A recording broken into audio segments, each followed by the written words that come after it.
growing social security spending as inflation persists. The plan includes a historic 9 trillion yen for defense, as Prime Minister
Hello there, and compliment of this season to you. We're glad to have you tuned in at this hour on African News 24 television for news and reports of events happening from around the world. I'm Timothy Crown, Aderibibe. At this hour, we begin with security, as the federal government has been talking about the approval given by President Bola Tinubu for the United States strikes against terrorists in the northwestern region of the country. This is according to the Minister of Foreign Affairs, Yusuf Tugar, who is talking about the cooperation between Nigeria and the United States. Tugar said that the United States is cooperating and that the operation is a joint effort, promising that, going by the president's insistence and order before he gave the go-ahead, the operation is not targeting any religion, nor simply in the name of one religion or the other. According to the minister, we are in a multi-religious country and we are working with partners like the United States to fight terrorism and safeguard the lives and properties of Nigerians. While some describe the strikes as a violation of the country's territorial integrity, Tuga insists that the federal government would not take any action that would violate the country's sovereignty. Meanwhile, the Nigerian Armed Forces has been giving details about its collaboration with the United States in the precision strike operations against foreign ISIS-linked fighters operating in parts of the northwest of the country. The Director of Defense Information, Major General Samaila Uba, in a statement he released today, hinted that the operation was executed with the approval of appropriate authorities and formed part of sustained effort to rid the country of terrorists and other criminals threatening national security. Uba stated that the strikes followed credible intelligence and careful operational planning aimed at degrading the operational capabilities of a terrorist while minimizing collateral damage. He added that the operation was based on actionable intelligence and meticulous planning. The defense spokesman noted that the operation underscored the resolve of the federal government working with strategic partners to confront terrorism and prevent foreign fighters from establishing or expanding footholds in Nigeria. And talking about the airstrikes, the President of the United States, Donald Trump, has been talking about the Nigeria's airstrikes targeted at the Islamic State in Iraq and Syria, ISIS terrorists in Sokoto State. The United States President, in a post on Truth Social, described the strike as powerful and deadly. According to Trump, quote, "At my direction as Commander-in-Chief, the United States launched a powerful and deadly strike against ISIS terrorists in northwest Nigeria who have been targeting and viciously killing primarily innocent Christians at levels not seen for many years and even centuries. The Department of War executed numerous perfect strikes as only the United States is capable of doing. Under my leadership, our country will not allow radical Islamic terrorism to prosper. End of quote. Trump warns of many such strikes on terrorists should attacks on Christians continue in the country.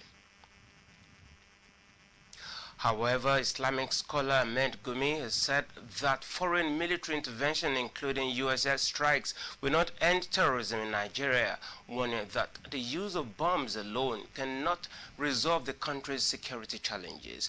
Gumi made the assertion while reacting to reports of ongoing foreign military actions against terrorist groups operating in parts of the country.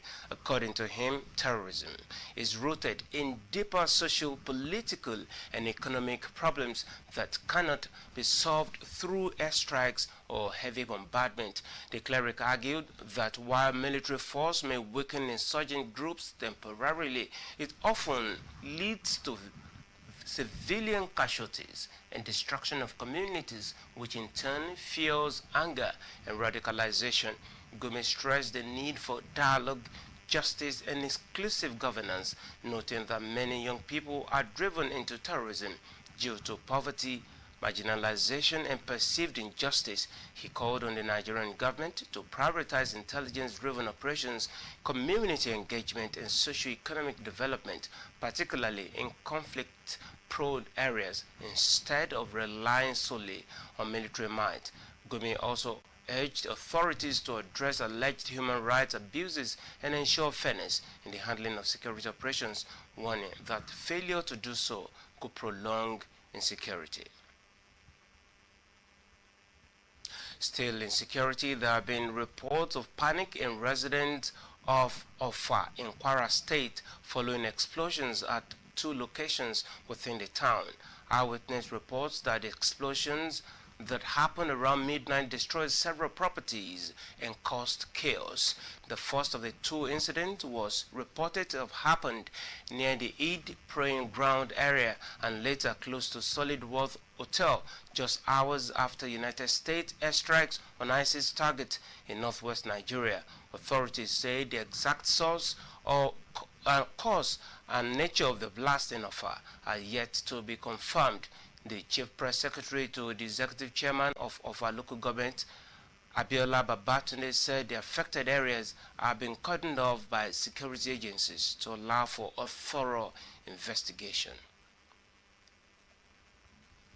And following these attacks, beginning with the Christmas Eve terrorist attack on the Maiduguri Mosque, BORNO State, the authorities have scaled up security across the country with massive deployments of operatives in worship centers and urban hubs. No fewer than 16,738 tactical squads were deployed in Borno, Kogi, Edo, Bauchi, Plateau, Kano, Abia, and other states. President Bola TINUBU had directed the authorities to deploy additional tactical teams to Borno and other states following the terrorist attack in a Maiduguri mosque in which 4 people were killed. In a statement by a senior special assistant on media and communication to the Vice President, Stanley Nkwocha, the President had ordered the immediate intensification of security operations in Borno State following Wednesday's attack. A suicide bomber had detonated an explosive device at the Al-Adum Mosque in Gamburu Market, Maiduguri, around 6 p.m. on Wednesday when worshippers had gathered for prayers, injuring several persons. The mosque, located near the customs district, is a popular place of worship frequented by traders and sellers who patronize the bustling market daily. The president vowed that the perpetrators of the bomb explosion will face the full weight of the law. He affirmed that additional tactical teams have been deployed to track down those responsible for the attack. And back home in Lagos, a new cultural landmark has risen in the heart of Lagos as Governor Babajide Sanwo-OLU commissioned the monument at the John Randall Center for Yoruba Culture and History in the Onikon area of the state. The monument, according to the governor, reinforces the state's commitment to preserving its rich heritage. Our next report captures the event more. Towering above the John Randall Center and dressed in the timeless symbolism of Lagos tradition, the Eyo Monument now stands as a bold expression of the state's cultural identity and history. Commissioning the monument, Governor of Lagos State Babajide Sanwo-OLU described it as a powerful symbol of Lagos heritage, noting that the landmark will serve as a storytelling platform that introduces residents and visitors to the history, values and traditions of the state. Right, and this, I dare say, it's a wonderful piece. The Chief Executive Officer of the John Randall Center for Yoruba Culture and History, Kudus Onikeku, said the nearly 40-foot monument was designed as an immersive experience, allowing visitors to explore its interior and engage with curated exhibitions that narrate the Lagos story. Artist and curator of the monument, Dotun Popola, explained that the structure reflects the historical journey of Lagos and its communities, adding that plans are underway to produce a documentary film on the monument and the Eyo tradition to further preserve the state's cultural legacy. The Eyo Monument now stands as a lasting symbol of Lagos culture, history, and pride. Lydia Ajayi, Africa News 24 TV. Thank you.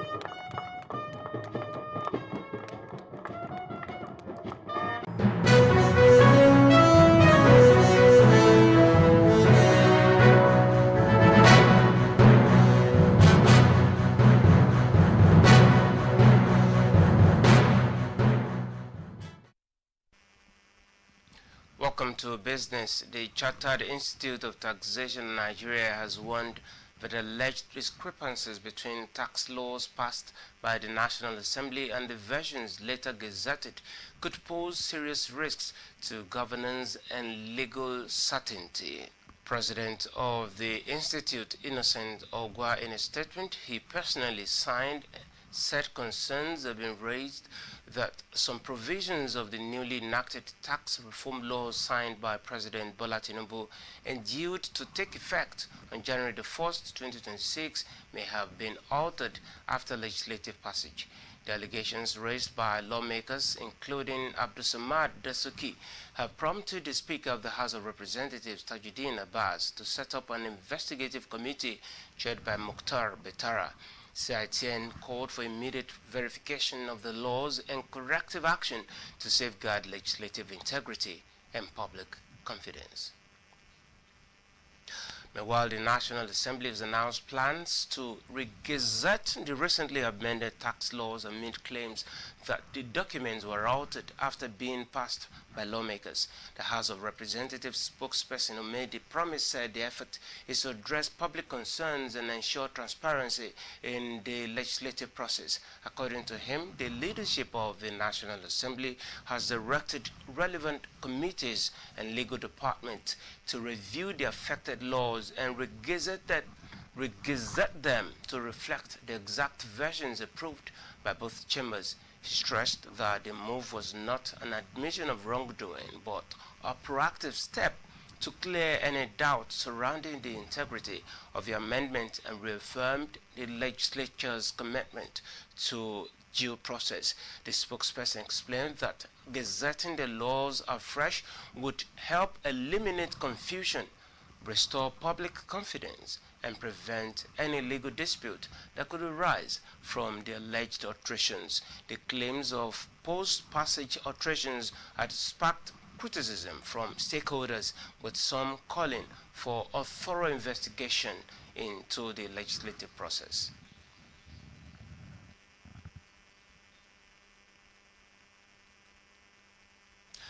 And now to the Middle East, where tensions have escalated following fresh Israeli airstrikes on HEZBOLLAH targets in southern Lebanon. The Israeli military confirmed that the strikes were carried out in response to what it described as hostile activities originating from Lebanese territory. According to security forces, the operation targeted suspected HEZBOLLAH positions, including weapons storage facilities and operational infrastructure. In the aftermath of the attacks, security had been heightened along the Israel-Lebanon border, with increased troop deployment and surveillance amid fears of possible retaliation. Residents in nearby border communities on both sides have reported heightened military presence and intermittent explosions, raising concerns over a wider confrontation. Lebanese authorities have condemned the strikes, describing them as a violation of the country's sovereignty, while HEZBOLLAH has vowed to respond at a time and place of its choosing, further fueling uncertainty in the region. The latest development has sparked international concern, with calls from global powers that and the United Nations urging restraint to prevent the situation from spiraling into a full-scale conflict. Both sides remain on high alert as diplomatic efforts intensify to de-escalate tensions and avert further violence. From Middle East to Europe, where Ukrainian President Volodymyr Zelensky has announced plans to meet with United States President Donald Trump in the near future as diplomatic efforts to end the war with Russia gain momentum. Zelensky said the planned meeting follows recent discussions between Ukraine and U.S. officials focused on advancing peace negotiations, adding that both sides believe significant decisions could be reached ahead of the talks. The development comes as Kyiv and Washington work on a 20-point peace proposal aimed at de-escalating the conflict and laying the groundwork for a possible settlement, which has reportedly been forwarded to Moscow for consideration. Despite renewed diplomatic engagement, Russia has maintained firm positions on key issues, particularly territorial control in eastern and southern Ukraine. Fighting has also continued on the battlefield, underscoring the challenges facing the peace process. The anticipated Zelensky-Trump meeting is seen as a crucial step in shaping the next phase of negotiations as international efforts intensify to bring an end to the nearly 4-year conflict. And back to Asia, as Japan has approved $782 billion budget for the fiscal year starting April 2026, driven by rising defense costs and growing social security spending. As inflation persists, the plan includes a historic 9 trillion yen for defense, as Prime Minister Sanae Takachi accelerates Japan's military upgrade amid worsening relations with China. Defense Ministers Shinjiro Koizumi said the budget reflects the most severe security environment Japan has faced since World War II. Tokyo is moving away from its pacifist stance, aiming to double defense spending to 2% of GDP and develop counter-strike capabilities, including a new drone-based coastal defense system known as SHIELD, expected by 2028. The budget comes as tensions rise over Taiwan and as markets worry about Japan's growing public debt, already the highest among major economies at over 230% of GDP. While the government insists the spending is necessary to protect lives and boost growth, analysts warn that further increases could unsettle bond markets and weaken the yen. The budget still requires parliamentary approval.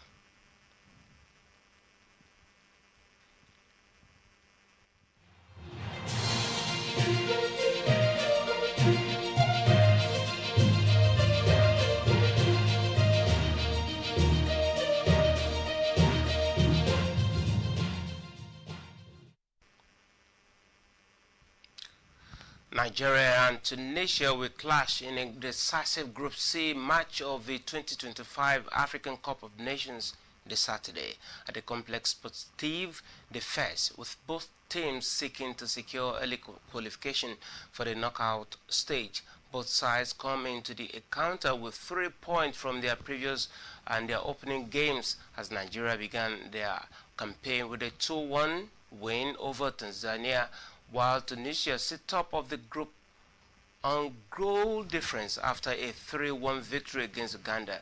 The fixture is expected to play a key role in determining the group standings, as the winner will move closer to finishing first in the Group C, potentially earning more favorable draw in the next round. Nigeria, 3-time AFCON champions, are aiming to build momentum after a narrow opening win, while Tunisia are looking to maintain their strong start and extend their lead at the top of the group. Saturday's match is anticipated to attract a large crowd in Fez, reflecting the rivalry between the two sides and the importance of the encounter in the group's race.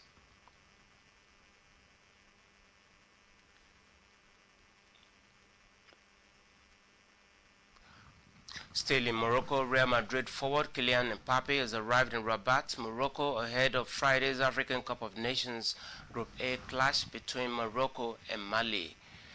The French newspaper L'Equipe reports that Mbappe traveled with his parents and younger brother Ethan during a short break from club duties. He's visiting at the invitation of his close friend and former Paris Saint-Germain teammate Achraf Hakimi, was recovering from an ankle injury.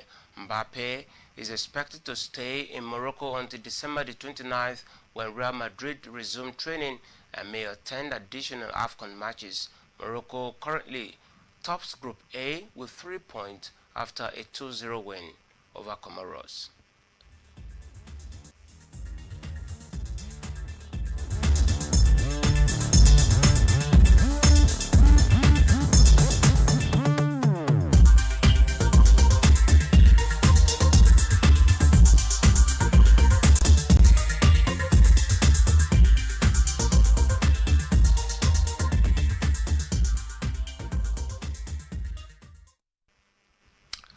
And in entertainment, renowned Nigerian singer Innocent Edibia, popularly known as Tubaba, has said there is no such thing as a whack artist in the music industry. The African Queen crooner made the statement in a recent video message where he explained that music is created to evoke emotions and set a particular mood, adding that acceptance largely depends on marketing and promotion rather than talent alone. According to Tubaba, every song is designed to create a feeling and connect with a specific audience, stressing that music taste differs from person to person. According to him, quote, every music is tailored to evoke an emotion, to create a spirit. There is nothing like a whack artist, end of quote. The veteran musician noted that some artists often tagged as whack end up being more commercially successful than those widely regarded as talented because they understand the business side of music. That is why many of the so-called whack artists are more bankable than the talented ones, because they understand that it is not the art itself, it is the marketing of the arts. Tubaba further emphasized that talent alone does not guarantee success, pointing out that no song can appeal to everyone. No matter how talented you are or how sweet your music is, there is no music that everyone likes. Everything is narrowed down to marketing, promotion, and the business. It is only those who resonate with your music that will like it, Tubaba said. His comment have since sparked conversations online about creativity, commercial success, and the evolving nature of the music industry. And it will be a wrap at this hour. Thank you so much for joining us and staying tuned to African News 24 Television.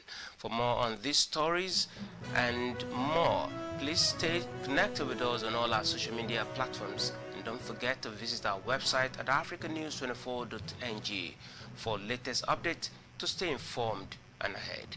I'm Timothy Crown. Bye for now. Hello there.